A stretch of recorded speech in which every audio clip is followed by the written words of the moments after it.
بسم اللہ الرحمن الرحیم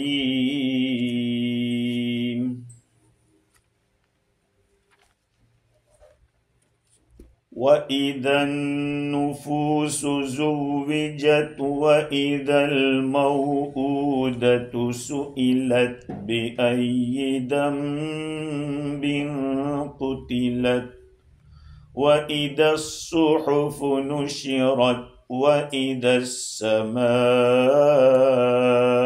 كُشِطَتْ وَإِذَا الْجَحِيمُ سُعِّرَتْ وَإِذَا الْجَنَّةُ أُزْلِفَتْ عَلِمَتْ نَفْسٌ مَّا أَحْضَرَتْ صدق اللہ العظیم۔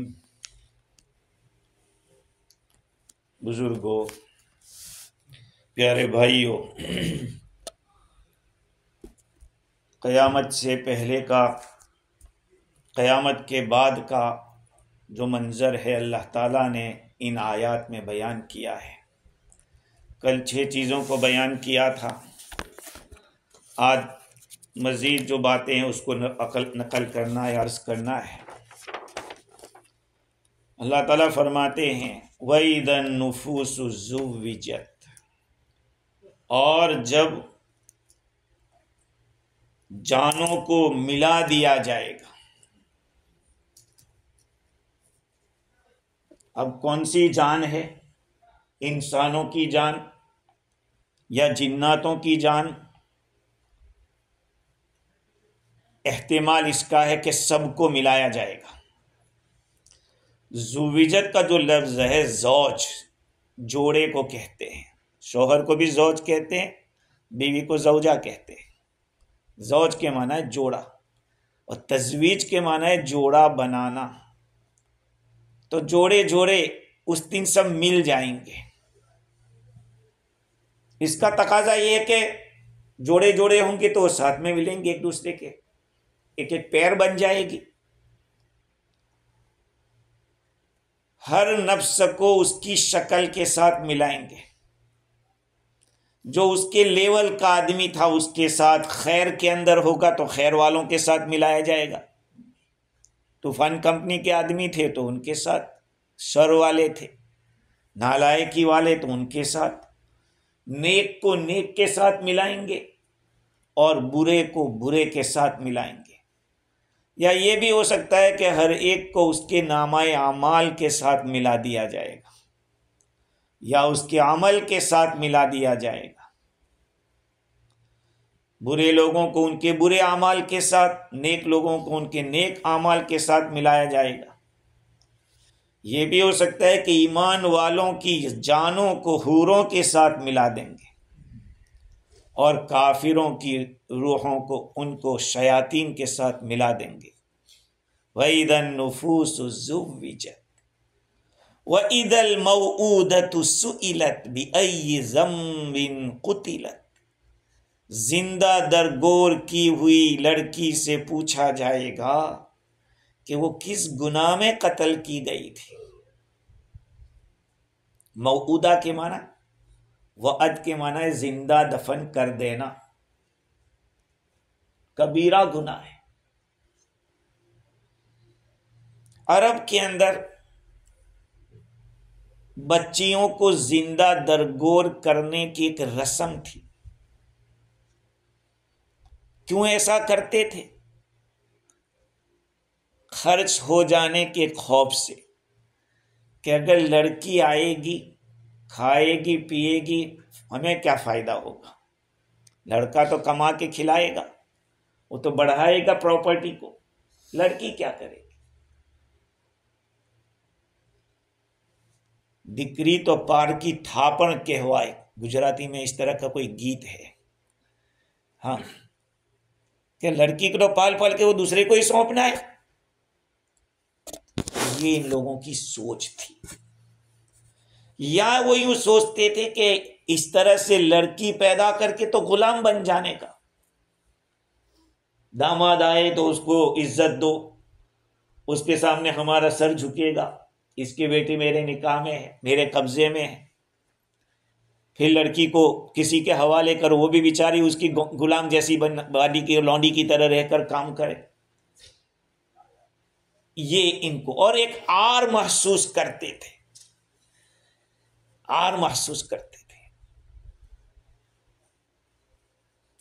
کیونکہ پہلے یہ سمجھا جاتا تھا کہ لڑکی والا کمزور ہوتا ہے، ہمارا تو لڑکا ہے یوں ہے. لیکن اب وہ بات نہیں رہی آج کے دور کے اندر، ایسا نہیں رہا.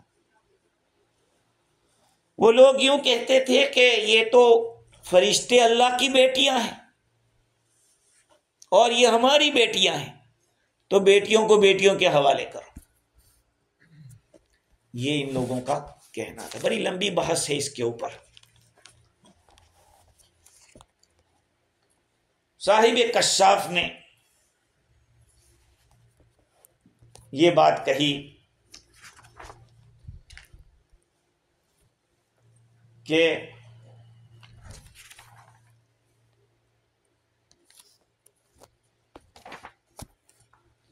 جب آدمی کے یہاں بیٹی پیدا ہوتی تھی اور وہ سوچتا کہ اس کو تھوڑا زندہ رہنے دینا ہے، تو اس کو اون کا جبہ پہنا تھا یا بال کا جبہ پہنا تھا، اور وہ ان کی بکری، ان کے اونٹوں کو اور بکریوں کو وہ چراتی رہتی.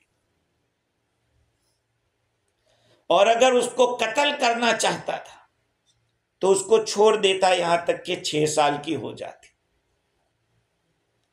پھر اس کی ماں سے وہ کہتا کہ اس کو اچھی طرح سے تیار کر دے، خوشبو لگا کے اس کو آراستہ پیراستہ کر دے.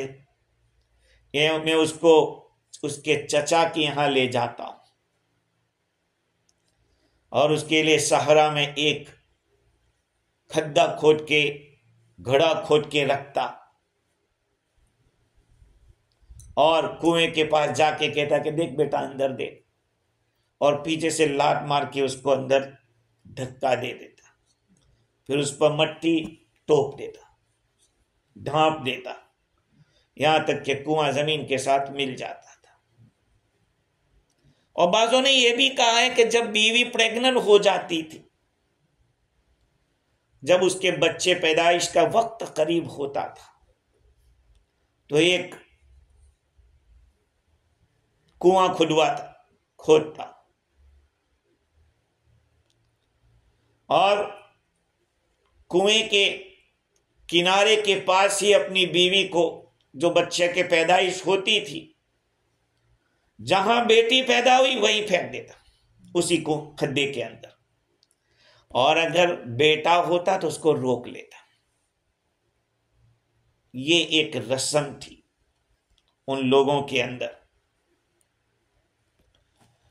شاہ عبد العزیز محدث دہلوی رحمت اللہ علیہ نے مزید تک اس کے بارے میں باتیں لکھی کہ وہ اس کو فخر سمجھتے تھے اور غیرت جانتے تھے. غیرت کی بات ہے، اس کو غیرت سمجھتے تھے. ان کو اس گناہ کا کوئی خوف نہیں ہوتا تھا. یہ سوچتے تھے کہ اولاد ہماری ملکیت ہے، ہم ان کے ساتھ جو معاملہ کریں ہمیں اختیار ہے. قرآن مجید میں اس کی جا بجا مذمت آئی. وَإِذَا بُشِّرَ أَحَدُهُمْ بِالْأُنثَى ظَلَّ وَجْهُهُ مُسْوَدًّا وَهُوَ كَظِيمٌ. جب ان میں سے کسی کو خوشخبری دی جاتی لڑکی کی تو اس کا چہرہ سیاہ ہو جاتا اور وہ غصے میں بھرا ہوا رہتا. کتابوں میں لکھا ہے کہ ایک بادشاہ نے خواب دیکھا، سپنے کے اندر دیکھتا ہے کہ اس کا چہرہ سیاہ ہو گیا، کالا ہو گیا. بڑا حیران رہا، پریشان ہوا. اس زمانے کے معبر کے پاس پہنچے جو خواب کی تعبیر بتلاتے، ان سے پوچھا تو کہا کہ بیوی پریگننٹ ہے. اب کہاں؟ آپ کے بیٹی ہوگی. کیوں؟ کا قرآن کہتا ہے وَإِذَا بُشِّرَ أَحَدُهُمْ بِالْأُنْثَى ظَلَّ وَجْهُهُ مُسْوَدًّا وَهُوَ كَظِيمٌ، جب ان میں سے کسی کو بیٹی کی خوشخبری سنائی جاتی تو ان کا چہرہ سیاہ ہو جاتا، اتنا خوش ہوا کہ سیم ٹائم 1000 دینار یا درہم دے دیے ہدیے میں، گفٹ میں، اور جب بچی پیدا ہوئی تو دوسرے 1000 دیے، دوسرے 1000 دیے۔ تو ان لوگوں کی یہاں بچی کے پیدائش کو اتنا برا سمجھا جاتا تھا، قرآن مجید نے اس کی قباحت بیان کی، بہت بڑا گناہ ہے، بڑا گناہ ہونے کے ساتھ ساتھ قطع رحمی، اور وہ بھی کس کی؟ اقرب قریبی رشتہ دار، بلکہ اپنی اولاد کے ساتھ اپنا ہی ٹکڑا ہے۔ جہاں ظلم و ستم تھا وہیں اللہ تعالیٰ کو ایک چیلنج تھا، تو یہ دے رہا ہے میں نہیں لوں گا، ایک قسم کا چیلنج تھا کہ تو لڑکی دے رہا ہے میں نہیں لوں گا۔ اللہ کی تقدیر پہ وہ راضی نہیں تھا، اللہ تعالیٰ کی رزاقیت پر اعتماد نہیں تھا کہ کیسے پالوں گا ان کو۔ افریقہ میں ایک کالا ہے، کیا کالا آدمی، اس کا نام موسیٰ ہے، موسیٰ، اس کی 12 بیویاں سے 66 یا اتنے بچے پیدا ہیں،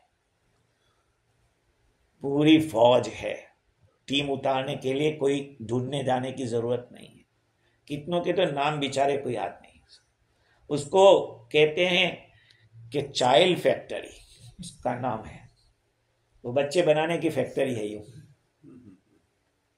وہ ایک مولانا تھے تو ان کے یہاں بھی ماشاءاللہ 2 ڈزن بچے تھے، تو پولیس کی ریڈ پڑ گئی ان کے یہاں، تو پولیس نے پوچھا کہ بھائی کتنے بچے ہیں، تو گن کے بتا رہے کہ اتنے کا۔ مولانا تم کرتے کیا ہو؟ کہا دن کو بچے پڑھاتے، رات کو بچے بناتے ہیں، یہ کہا۔ خیر یہ تو ہنسنے کے لیے کہہ رہا تھا، لیکن چونکہ جمعہ کا دن ہوتا ہے، رمضان کے خاص طور پر امام کے لیے بہت بھاری پڑتا ہے، تو اللہ تعالیٰ نے ہر فرعون کے لیے ایک موسیٰ رکھا ہے، اور ہر قباحت کے بعد کوئی نہ کوئی اچھائی ہوتی ہے۔ عرب کے سمجھدار لوگ اس کو برا سمجھتے تھے کہ یہ غلط تو ہو رہا ہے، لیکن ایک قبائلی رسم ہے، اس کو کیسے ہم روک سکتے تھے۔ جن میں کچھ تھا وہ روکتے تھے اپنے کو کہ چلو جو اللہ نے دیا ہے، لیکن قوم کی رسم سے وہ ناچار تھے، یہاں تک کہ زید بن عمرو بن نفیل نام کا ایک آدمی پیدا ہوتا ہے جو حضرت عمر رضی اللہ تعالیٰ عنہ کا چچیرا بھائی تھا، کزن تھا۔ جہاں کہیں پتا چلا کہ فلاں جگہ بیٹی پیدا ہوئی ہے اور وہ اس کو زندہ درگور کرنے والے پہنچ جاتے تھے، کہا بچے ہمیں دے دو، یہ ہماری لڑکی رہے گی، کھلائیں گے پلائیں گے، شادی بھی ہم ہی کرائیں گے، پورا خرچہ ہماری بیٹی ہے۔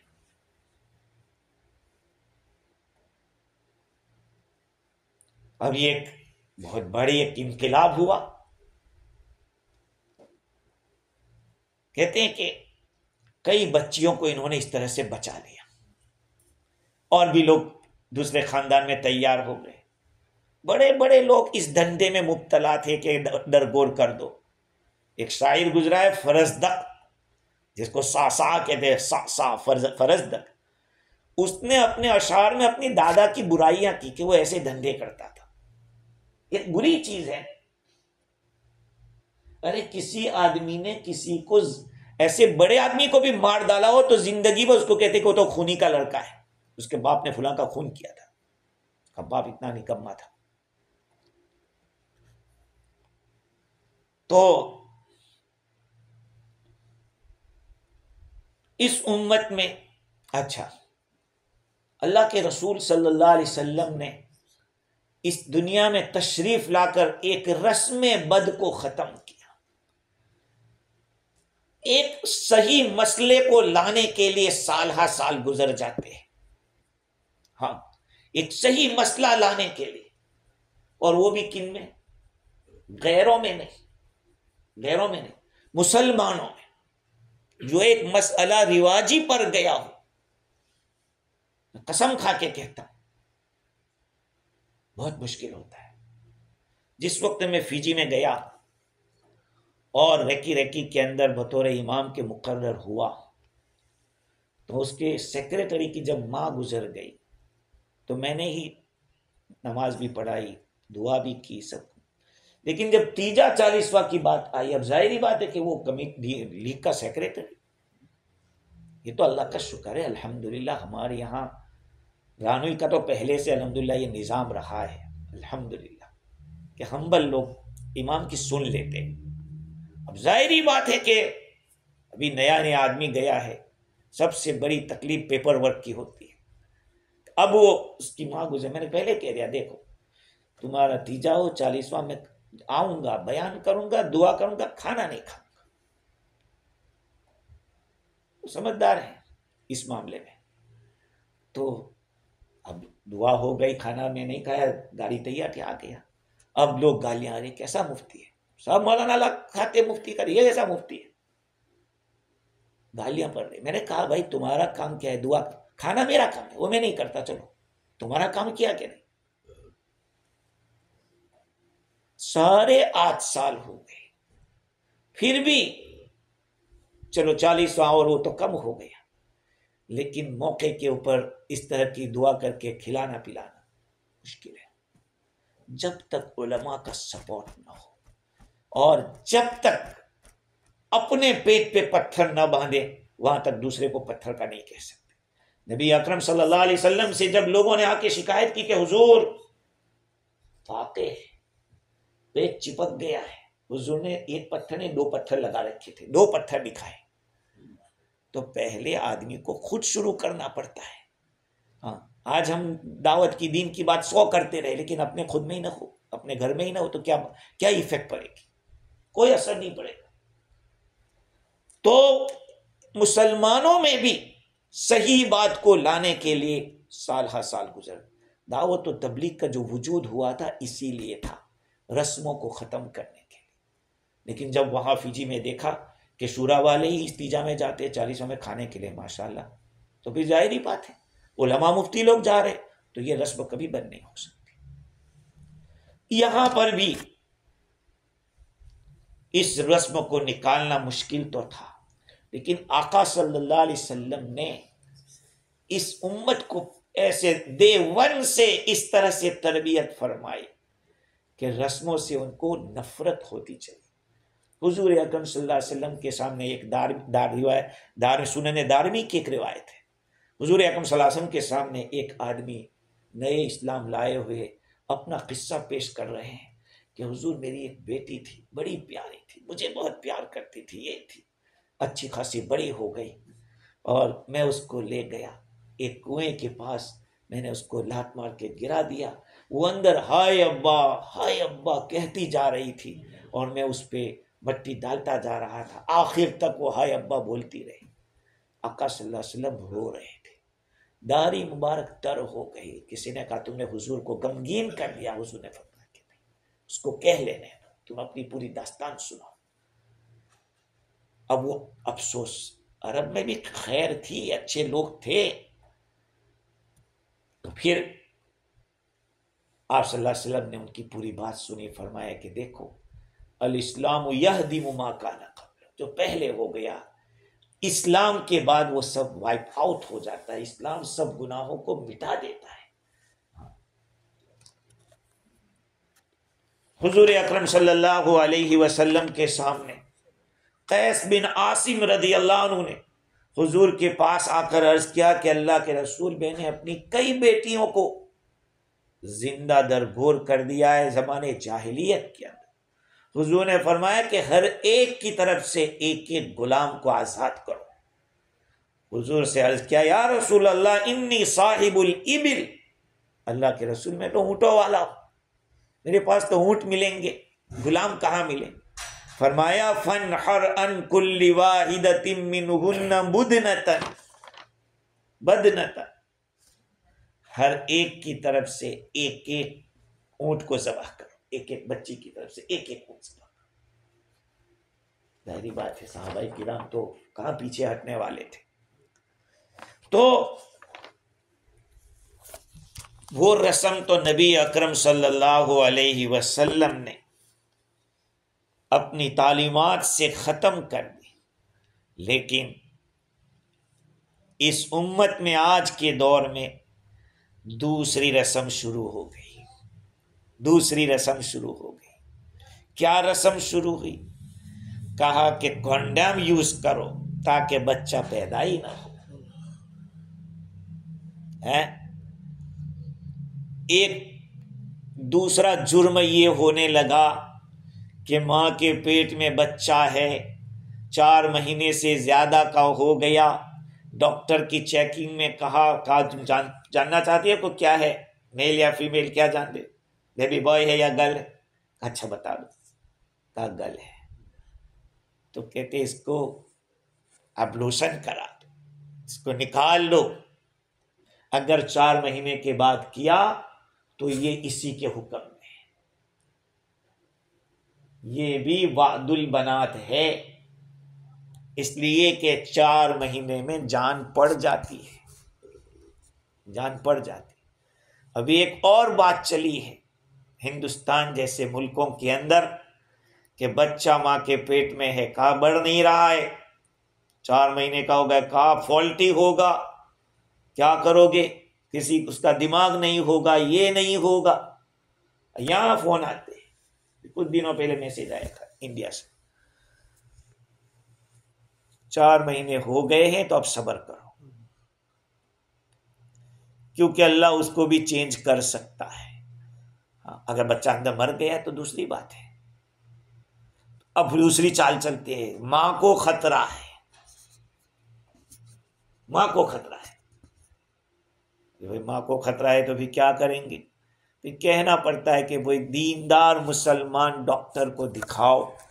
اگر دیندار مسلمان ڈاکٹر یہ کہتا ہے کہ ہاں اس میں یہ چیز ہے تو پھر مجبوراً۔ صحابہ کرام رضوان اللہ علیہ مجمعین میں اس بارے میں اختلاف ہوا تھا 4 مہینے سے پہلے کے بارے میں، 4 مہینے سے پہلے کے بارے میں۔ اگر عذر شرعی ہے، مثال کے طور پر ایک چھوٹا بچہ دودھ پینے والا ہے، اس کا مثال ابھی 2-3 مہینے کا ہوا ہے اور وہاں علوق ہو گیا ہے، پریگننٹ ہو گئی ہے پھر سے، تو کیا کریں گے؟ اس کا دودھ بند ہو جائے گا؟ یا یہ کہ ولادت کے وقت بڑی تکلیف رہتی ہے عورت کو، ابھی تو بچہ ہوا ہے پھر تکلیف کاٹے گی، ایسے کچھ حالات ہیں۔ تو 4 مہینے سے پہلے کے بارے میں صحابہ کرام کا اختلاف ہوا۔ بعض محتاط صحابہ نے کہا یہ موعودت صغرا ہے، یعنی یہ مائنر کلنگ ہے، چھوٹا کلنگ ہے، وہ تو 4 مہینے کے بعد تو وہ موعودت ہی کے معنی میں ہے، زندہ درگور کرنے ہی کے معنی میں، لیکن یہ لیٹل ہے، چھوٹا سا ہے۔ حضرت علی رضی اللہ تعالیٰ نے فرمایا کہ واللہ لا تکون موعودتا حتی تأتی علیہ الطارات السبع،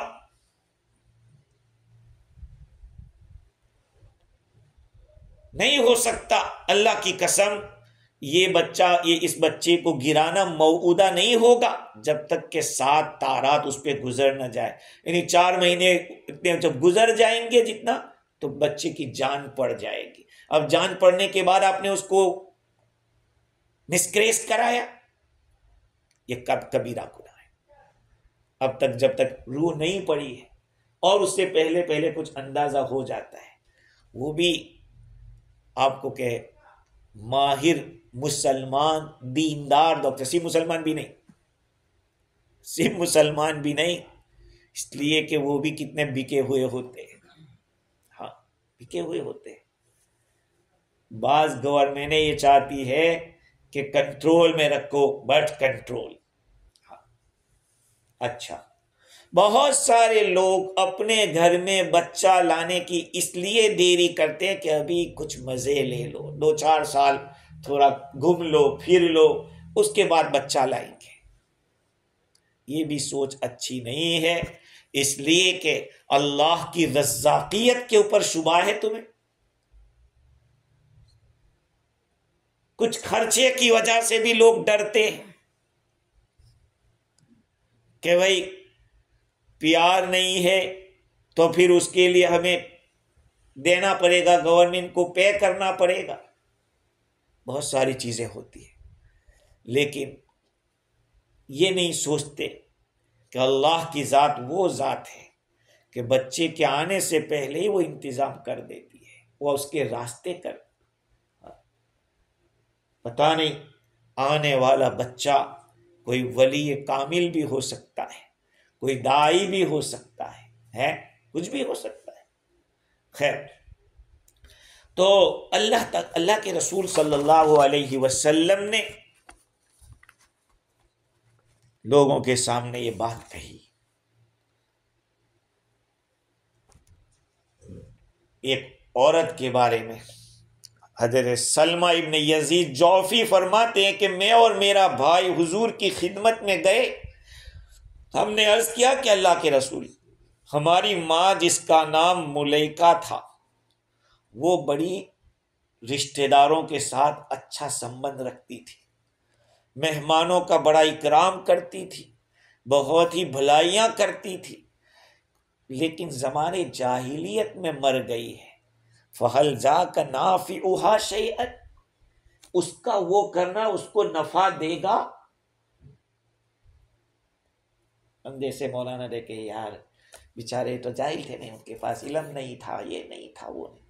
حضور نے فرمایا الوائدۃ والموعودۃ فی النار، زندہ درگور کرنے والا اور زندہ درگور کیا ہوا وہ دونوں جہنم میں جائیں گے.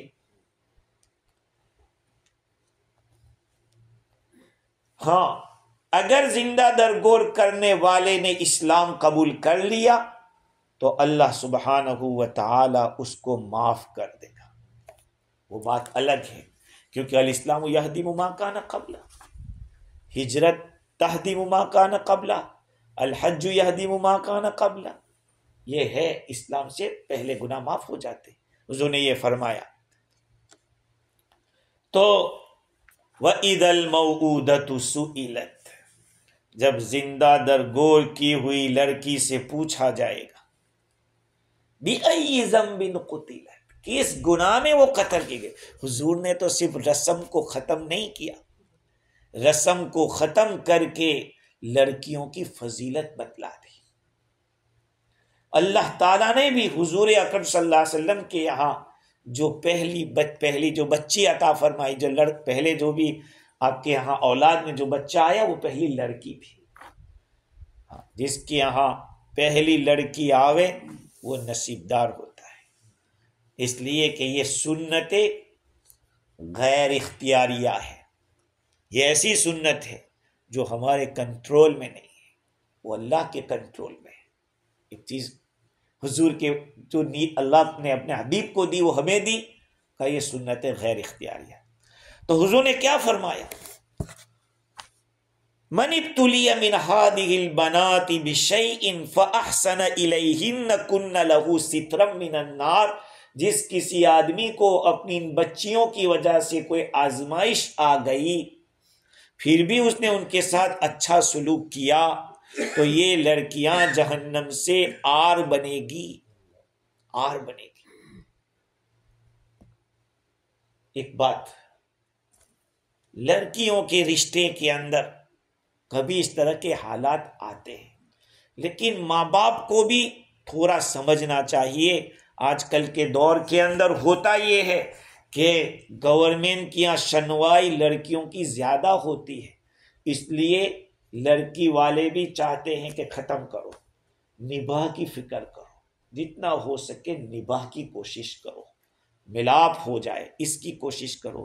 وہ نہیں کہ فرسٹ آپشن میں ہی کٹنگ کی بات کر دو کہ چھوڑ دو، اس طرح کی بات نہیں ہونی چاہیے. خیر، تو حضور نے فرمایا کہ اگر کچھ حالات آ گئے لڑکی پر تو اس کے ماں باپ کو چاہیے کہ اس کو سپورٹ کرے. یہ قیامت کے دن جہنم سے آر بنے گی. اور ایک روایت میں یہ ہے من عال جاریتین حتی تبلغا جاء یوم القیامہ انا وہکذا وضم اصحابیہ او کما قال. جس نے اپنی 2 بیٹیوں کی پرورش کی یہاں تک کہ وہ بالغ ہو گئی تو قیامت کے دن وہ آئے گا اس حال میں میرے ساتھ ایسا ہوگا. ایک حدیث میں 3 کا تذکرہ ہے کہ من آل ثلاث بنات او مثلہن من الاخوات. 3 بیٹیاں یا 3 بہنیں. باپ گزر گیا تو بہنوں کی پرورش کی باری آ گئی تو 3 بہنوں کی. اگر کسی نے کیا تو حضور فرماتے ہیں فَأَدَّبَهُنَّ وَرَحِمَهُنَّ. ان کو ادب سکھایا، دین سکھلایا اور ان کے اوپر رحم کیا، یہاں تک کہ اللہ تعالیٰ نے ان کو بے نیاز کر دیا. اللہ تعالیٰ اس آدمی کے لیے جنت کو لازم کر دیتے ہیں. صحابہ بھی بیٹھنے والے نہیں تھے. پوچھا کہ حضور 2 ہو تو 2 لڑکیاں ہو تو. فقال رجل یا رسول اللہ او اثنتین.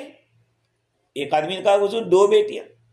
قال او اثنتین. ارے 2 کا کرے گا تو اس کو بھی 2 کا وہی ثواب ملے گا، وہی اجر ملے گا. یہاں تک کہ صحابہ کہنے لگے کہ اگر 1 کا بھی پوچھ لیتے نہیں تو حضور 1 کا بھی بتا دیتے کہ اچھا 1 کا بھی وہی بات وہی. اب سوچئے ایک طرف عرب کی قوم تلی ہوئی تھی بچیوں کو، آج بھی وہ قبرستان زندہ درگور کہتے، وہ قبرستان آج بھی وہاں پر ہے، مکہ مکرمہ آج بھی ہے.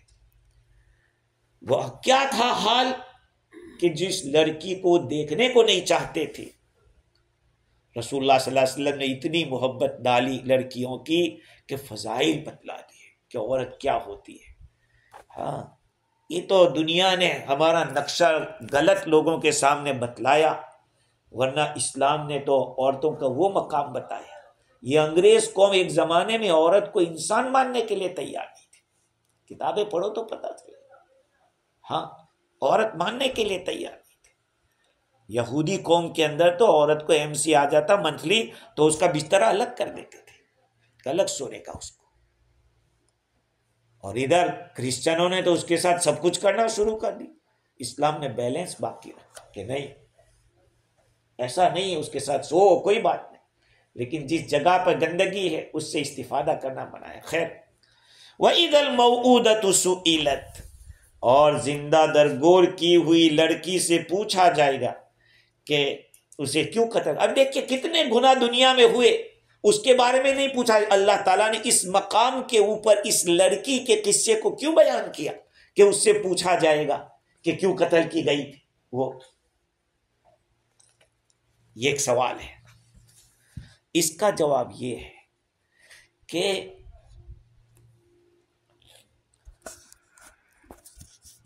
پولیس چوکی میں وہی کیس جاتا ہے جہاں پر کوئی رپورٹ لکھواتا ہے یا کوئی بولنے والا ہوتا ہے. اگر رشتہ دار کا کیس ہوتا ہے تو کوئی نہیں جاتا کمپلین کرنے، آپس میں ہی مل جاتے ہیں. یہ کیس بھی ایسا ہے کہ ایک طرف باپ نے اتنا بڑا جرم کیا تھا تو باپ کی بھی رسوائی ہوگی، اور انصاف اللہ تعالیٰ کو دکھانا ہے کہ انصاف تو ہوگا، کوئی بھی ہوگا. تو چونکہ قیامت کا جو اللہ نے دن رکھا ہے وہ انصاف کے لیے رکھا ہے، اسی انصاف کو بتلانے کے لیے اللہ تعالیٰ فرماتے کہ اس دن اس لڑکی کو پوچھا جائے. اب سوچئے باپ کو نہیں پوچھا جائے گا کہ کاہے کو قتل کیا تھا. سمجھ رہے ہیں بات کو؟ باپ کو نہیں پوچھا جائے گا.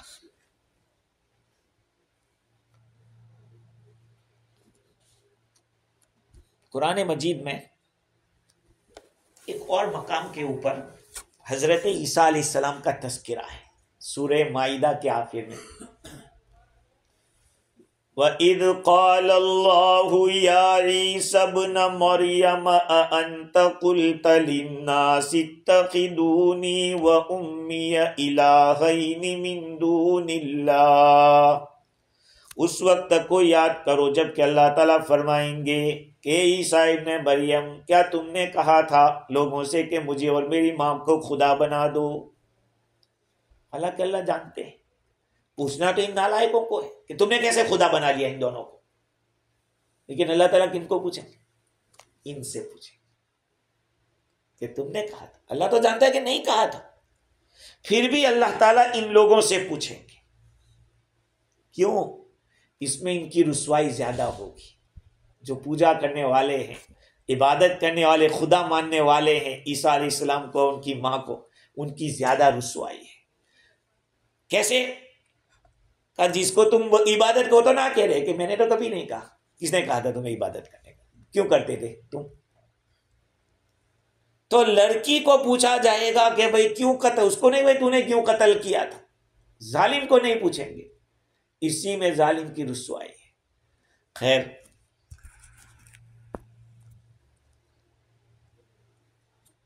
اس میں اس جرم کرنے والے کو، اسی جنایت کرنے والے کے سامنے پوچھا جائے گا.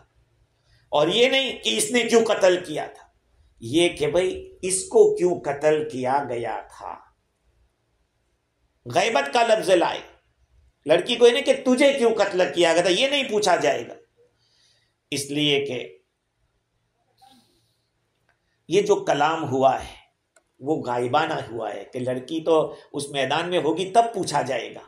تو سامنے ہوگی تو کہیں گے کہ تجھے کیوں قتل کیا گیا تھا. اللہ تعالیٰ اس کو یہاں بیان کر رہے ہیں کہ ایسا ہوگا کہ اس لڑکی سے پوچھا جائے گا کہ اسے کیوں قتل کیا گیا تھا.